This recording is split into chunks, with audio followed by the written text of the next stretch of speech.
Hello. Please, can I ask whether your restaurant is hiring any staff at the moment? Can you speak a foreign language? Do you have work experience? No, sorry. I don't speak any foreign languages, and I don't have any work experience. In that case, I'm sorry. We need skilled workers, not interns at this time. When the telephone call ended, thoughts swirled through my mind. Oh dear, this is the third call I've made today trying to find a job. If I can't find a job, then I won't be able to afford this month's rent. My roommate saw me sigh and came over. She said, "You're too honest. Whenever you're asked of something, you always tell the truth, and you certainly won't find a job that way. You have to learn to bend the truth a little. When someone asks you whether or not you can speak a foreign language, you say, a little. When they ask you whether or not you have any work experience, you say, I haven't been working long. Wouldn't that be better? Secure a job first, then think about honesty." When I heard my roommate say this, I felt a little worried and said, "But wouldn't that be lying? I can only say simple greetings in a foreign language, and I've only worked in a restaurant for one evening, so I don't really have any work experience at all. It's not right to say things like that." My roommate went on saying, "Xingyue, you're too stubborn. You can learn languages and store up work experience gradually as you go along. Who would know that you've only worked in a restaurant for one evening if you didn't tell them? You don't have the money for rent right now, and if you don't hurry up and find a job, then you won't even be able to afford to live here at all." My roommate's advice began to sway me, and I thought, she's right. When I tell the truth, no manager wants to hire me. If I lied just once for the sake of providing for myself, surely that would be okay. But then I thought of how God enjoins us many times in His words to be honest people, to always tell the truth and not to tell lies or try to deceive people. I am a Christian, and I knew I should take God's words as the standards for how I live my life, for only in that way could I glorify and bear witness to God. No, I thought, I'd best heed God's words and be an honest person. And so, after I'd made my fourth call of the day looking for a job and had told them truthfully about my situation once again, the end result was the same as before, and I was rejected. I felt so disheartened and defeated. My roommate looked at me and shaking her head said, "I've told you what to do, but you still won't believe me. How will you ever find a job when you don't understand how to bend the truth?" I pondered what she'd said and thought again about how, whenever I spoke to a restaurant owner on the phone, as soon as they heard me say that I didn't know how to do anything, they rejected me immediately and wouldn't even give me the chance to work a trial period. I thought to myself, oh dear, it seems as though I'll really have to learn how to bend the truth if I want to find a job and support myself. Later, I called up another restaurant, and when the owner asked me whether or not I had any work experience and could speak a foreign language, I nervously said that I had some work experience and that I could speak a little of a foreign language. Once I'd said this, the owner immediately asked me to start work the next evening. I was ecstatic, but I was also very worried. I can't speak a word of the language they use in the restaurant, and they'll soon see through my ruse. In order to keep this job, I got up the next day and began to practice the language they used in the restaurant. I didn't know what was going on with my brain. However, the more I wanted to memorize the language, the emptier my brain got. I couldn't even remember a single word, no matter how hard I tried. I felt a vague sense of disquiet and a feeling of self-reproach come over me, and I thought, I've told a lie now, so won't I have to keep telling lies in order to keep this lie going? I can't speak a foreign language, so the minute a customer orders something, the game will be up. When that happens, not only will I lose face, but it will have a negative effect on the restaurant's business. But if I hadn't lied, I wouldn't have gotten the job at all, and then I wouldn't be able to afford to live. In my pain, I said a prayer to God, seeking the answer to whether I should keep the job or quit it. Just then, God's words came to mind. You ought to know that God likes those who are honest. In essence, God is faithful, and so His words can always be trusted. His actions, furthermore, are faultless and unquestionable, which is why God likes those who are absolutely honest with Him. Honesty means giving your heart to God, being genuine with God in all things, being open with Him in all things, never hiding the facts, not trying to deceive those above and below you, and not doing things only to curry favor with God. In short, to be honest is to be pure in your actions and words, and to deceive neither God nor man. God is holy and faithful in essence, and God likes honest people and tells us that only the honest can be saved and enter the kingdom of heaven. I, however, had lied and deceived in order to achieve my goal. I clearly had no work experience, but I had told the owner that I did. I clearly couldn't speak a foreign language, but had said that I could speak a little. In doing this, had I not cheated and deceived the owner? I had now told lies in order to have the chance to work a trial period somewhere. But when the time came, and it became clear that I didn't know how to do anything, it would have a negative effect on the owner's business. Was I not harming people by doing this? I had engaged in deception and cheating for the sake of my own interests, and had caused harm to other people for my own benefit. I truly had no integrity at all. The Lord Jesus said, "But let your communication be yes, yes, no, no, for whatever is more than these comes of evil." Lies and deception come from Satan, and they are detested by God. As a Christian, I should conduct myself on the level, act in a down-to-earth way, always tell the truth, and not engage in falsity or deception. Only in this way would I be able to live out a genuine human likeness, and be able to live in a totally open, honest, grounded, and just way. And so, I decided that when I got to the restaurant that evening, I would tell the owner the truth. When I met the owner that evening, my heart was racing, and I couldn't help but worry that the owner would be angry with me when I told him the truth, and that he would say I'd deceived him. As I hesitated, the owner asked me to go clean the place and set the tables. I thought I'd get to work first and then talk to the owner later. Unexpectedly, however, once I'd finished these tasks, customers began to come in one after another, and the owner was busy taking orders and bringing them coffee. I thought to myself, the owner is so busy that he won't have time to hear me out. I'd best keep working, and then I'll tell him the truth when my shift is over. The kitchen then began to send dishes out, so I hurriedly took them to the customers. When the customers asked the names of the dishes, however, I just stared blankly and looked at the menu, but I didn't know how to answer. When the owner noticed this, he hurried over to tell them the names of the dishes and sent me off to bring the customers drinks. At first, the customers only ordered mineral water and cola. Looking at the labels, I could guess which ones the customers wanted, and I managed to cope with it pretty well. But later, the customers began to order all kinds of different drinks, and I just stared blankly at them again. I felt so anxious standing there that my whole body broke out in sweat.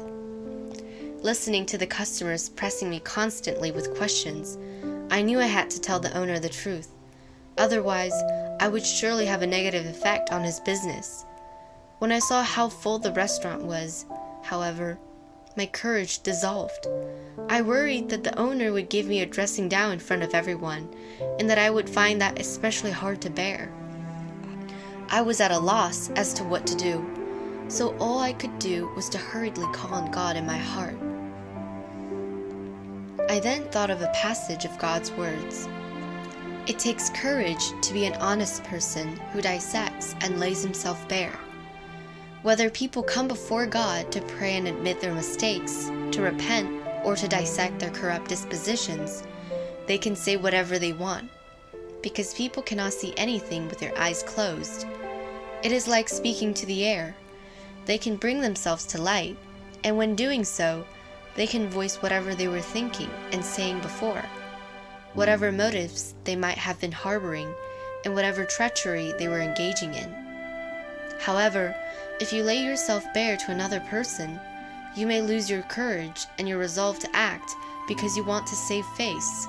As such, it will be very difficult for you to put these things into practice. God's words allowed me to understand that the reason I was unable to put the truth of being an honest person into practice was because my vanity and self-regard were too strong, and because I always wanted others to think of me and see me in a certain way. I was afraid that if I told the owner the truth, then he would say I had deceived him in front of everyone in the restaurant, and that he would embarrass me. So as to protect my position and self-regard, time and time again, I avoided telling the owner the truth, openly and frankly. The result of that was that I was unable to handle the customers, and I needed the owner to come over and help me. By doing this, was I not making things worse? If I had not valued my self-regard so highly, then I would have told the owner the truth earlier, and he would have found someone else or given me other things to do. And then I wouldn't have been in such an embarrassing situation as I was just then. Only then did I realize that, by protecting my self-regard and not practicing the truth or being an honest person, never mind causing myself to be all in a fluster, I also had a negative impact on the restaurant's business. When I saw clearly the root cause and the consequences of this issue, I became resolved to let go of my self-regard and practice being an honest person. No matter what the owner might think of me or how he might treat me, I knew I had to tell him the truth.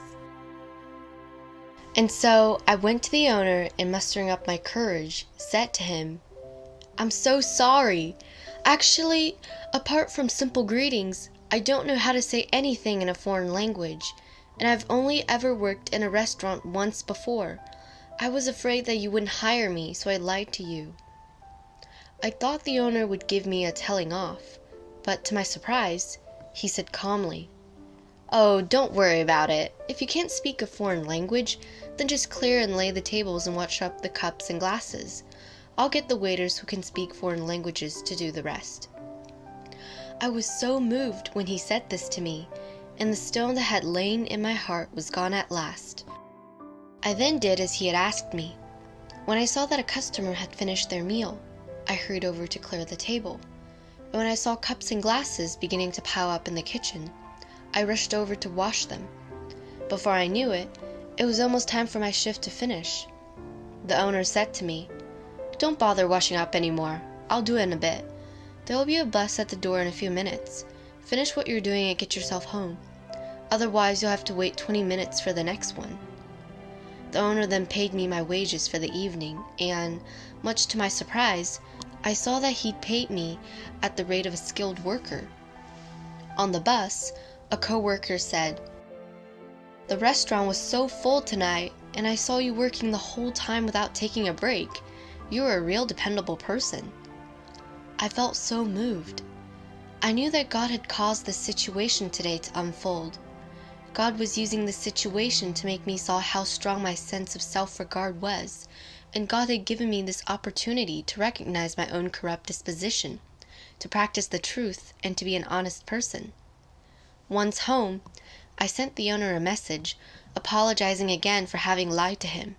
He replied, saying, "It doesn't matter. I never thought someone as young as you could be so honest and dependable." I felt so ashamed when I read this. In truth, it wasn't me who was honest and dependable, but instead, these were qualities I had only managed to achieve by understanding God's words and then putting them into practice. Through this experience, I saw that I had been corrupted so deeply by Satan. I knew perfectly well that God loves honest people and that He requires us to be honest, and yet I was still capable of lying and engaging in deception for the sake of my own interests. I'd caused such grief to God's heart. It was only the revelations and guidance of God's words that had enabled me to come to some understanding of my own corrupt dispositions and to have a clear path of practice. When I let go of my self-regard and vanity, and I practiced being an honest person in accordance with God's words, not only did I not lose my job, but I also obtained approval and praise from the owner and my coworker, and I knew these to be the fruit of God's words.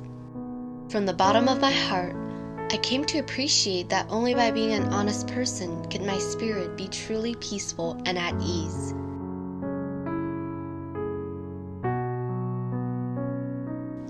Not long after, I had cause to move to another city, and I began to look for a job so as to be able to support myself. As luck would have it, a woman I'd met when I was working for a job before, who was the wife of a restaurant owner, called me up and said that they needed someone to work weekends, and that I could start immediately if I wanted to. After the call ended, it took a long time before I could figure out what just happened. Did I hear right? I thought. I can't speak a foreign language and I'm lacking in work experience, so why would this lady purposefully want me for the job? In my seeking, I became clearly aware that this was one of God's tests to see whether I would be able to practice the truth and be an honest person, and to see whether I would dare to tell the truth about my situation and not pretend otherwise or deceive people. Thinking this, I said a silent prayer to God in my heart. Oh God, although the lady didn't ask me about my competency in a foreign language or my work experience, and I won't be deceiving anyone by starting work there, I know that if I conceal the truth of my situation, that I'm still not being honest, and neither would this accord with your will. Oh God, I wish to let go of my interests, and I wish to practice the truth and be an honest person. Even if the lady chooses not to hire me, I will be left without regrets. Oh God, please give me the courage to practice the truth. After praying, I called the owner's wife up and told her the truth about my situation and asked her to think it over again. To my surprise, the lady heard me out and then, laughing, said, "You're so honest, and because of what you've told me just now, you're hired. Come on over and I'll teach you anything you don't know how to do." Once the call ended, my heart filled with gratitude to God. Never had I thought that by practicing being an honest person in accordance with God's words, it would be so easy to get a job. When I went to work that weekend, I met two girls who were working their trial periods like me. After we'd introduced ourselves, I found out that they were foreign students, and although they had no work experience, they could speak excellent English. This made me feel a little unsettled, and I thought, their English is good, and they can communicate with the customers without any problem. I, on the other hand, don't know how to speak any foreign language. Any restaurant owner would choose someone who could speak a foreign language over me. Oh dear. I think that maybe after today, I will be a case of close but no cigar with this job. Thinking this, I couldn't help but feel a little down. While I worked, the more I wanted to do a good job, the more mistakes I made. When I took dishes out to the customers, I got 2 tables mixed up and gave them the wrong food, and it was really hard to sort out. When I was taking sushi to another customer, I was so nervous that my foot slipped and the sushi fell onto the floor. The customer frowned and looked unhappily at me, and all I could do was keep apologizing in my embarrassment. I wanted to tell the owner's wife about it immediately and take another plate of sushi to the customer. But just as I turned around, I suddenly thought again about how I was nowhere near as good as those 2 foreign students. If I told the owner's wife that I dropped a plate of sushi, wouldn't she then be unhappy with my clumsiness and not want me to come back? If she scolded me in front of everyone, I would lose a lot of face. So I thought it best if I avoided the owner's wife and instead spoke immediately to the kitchen staff about it. She didn't see me drop it after all. Just as I was thinking this, however, my heart felt uneasy, and I realized that I was once again trying to be deceptive for the sake of my own self-interest, and God's words came to mind. If you wish for others to trust you, first, you must be honest. As an honest person, you must first lay your heart bare so that everyone can look into it, see all that you are thinking, and glimpse your true face. You must not try to disguise or package yourself to look good. Only then will people trust you and consider you honest. This is the most fundamental practice and the prerequisite of being an honest person. God's words showed me clearly the exact path of practice I should follow. If I wanted to obtain others' trust, then I mustn't deceive them. If I made a mistake, then I made a mistake, and I had to be brave and admit responsibility and not try to cover it up. Only by doing this would I be an honest person and someone worthy of trust. If I engaged in deceit in order to keep this job and was not truthful with the owner's wife, then although I may get to keep the job, my actions in engaging deceit and hiding the facts would be despicable and foul. I would be without normal humanity, and I would make God loathe me greatly. Once I'd understood God's will and requirements, I went and found the owner's wife. I told her honestly about my mistake and expressed my willingness to admit responsibility. To my surprise, she didn't reprimand me, but just told me instead to be a little more careful. Just then, I felt incredibly happy and free from worry, and I knew that this was God blessing me for having put His words into practice. Over the next few hours, I threw myself into the busy job. When I came across a word I didn't understand, the owner's wife would take it upon herself to teach me, and when I didn't know how to communicate with a customer, my coworkers would come over and lend a hand without me even asking them. Before long, my busy shift came to an end. At the end of our shift, the owner's wife gave us our wages and said to me, "I'll see you next time." She then turned and said to the 2 foreign students that they didn't need anyone else at the moment, and that she would contact them again when they got busy. I was amazed to hear her say this, and I thought, I can't speak a foreign language, and I have no work experience. I kept making mistake after mistake on my first day, so why would she want to keep me on? Those 2 foreign students can speak a foreign language well, so why would she ask them to leave?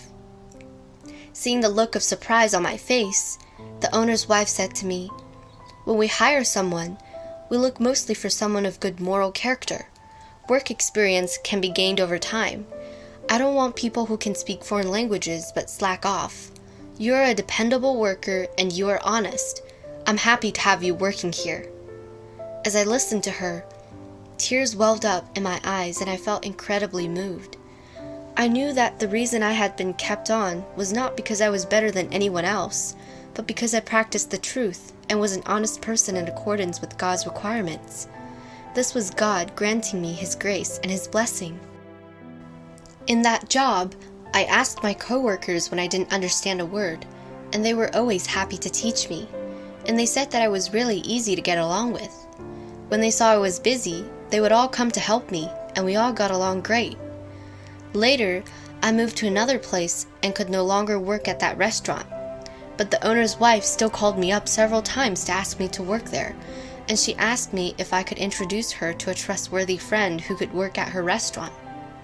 Seeing how the owner's wife approved of me, my heart felt so warm, and I knew well that it had been God's words that had changed me and enabled me to let go of my personal interests, practice the truth, be an honest person, and win the trust of others. I offered up my thanks and praise to God again and again. These experiences allowed me to truly appreciate that everyone, no matter who they are, likes an honest person.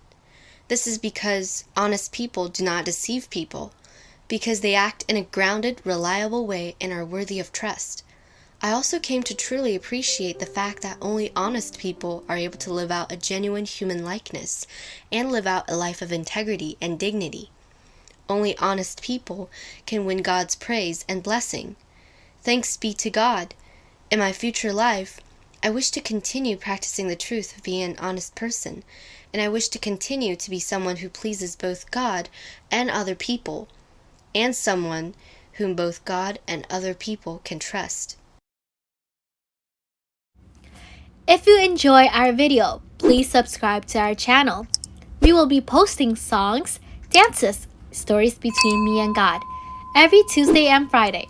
Hope you enjoy. May God bless you all.